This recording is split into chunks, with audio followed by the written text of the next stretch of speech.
Next couple of weeks, maybe. Well, we got Kentucky this week. Talk about Melvin Ingram, kind of his going back and forth between the tackle and the end spot, and kind of how he did. What your thoughts were? Chaz Sutton's broke his hand in practice, and he's got a club. I didn't really feel comfortable with him in the game with that thing, and so I've trained him at end and tackle from day one. So I mean, he's very comfortable playing at end. Did some good things. Even with his size, I mean, is maybe his best asset there is quickness, being able to get off the ball? Melvin's a great athlete. I mean, he's the most powerful person on our team in the weight room, and then he's a heck of an athlete for that size. You talk about guys at high school tailback, and that's what he was. That's how I saw him play it. I remember talking to you a while back. You said if you could use Gatorade as a thing. Talk about how Melvin's developed really over the last few years. Since I got him, it was a big-time transition, putting his hand on the ground and just learning to use his hands. And he's gotten better and better at it. There's still a lot of fundamental things that he has to make a lot of improvement in. But, this is the second year he's had his hand on the ground, and he's doing better. That first year, that first spring, he was hurt. We broke his foot or whatever. I lost him out of the spring. So it's a year and a half, being a defensive lineman. And he's made a transition. Talk about your interior guys, Travian and Lottie, and bouncing back from Auburn to Alabama, and where you expect them to take their play over the next few weeks. Yeah, I mean, I told you we didn't live up to our expectations, our standards, and we played better.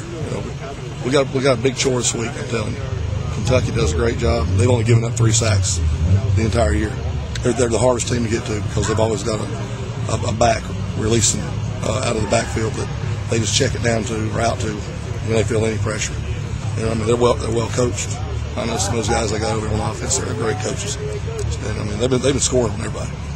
So we've got a big challenge this week. How hard is it to get these guys to forget last week and focus on Kentucky? I mean, you just got to do it. I mean, it's just you just have to do that. I mean, that's your job. It's a new challenge every week, and when you learn that as a player, then you can make improvement and you don't have slip-ups. But Kentucky's a tremendous challenge.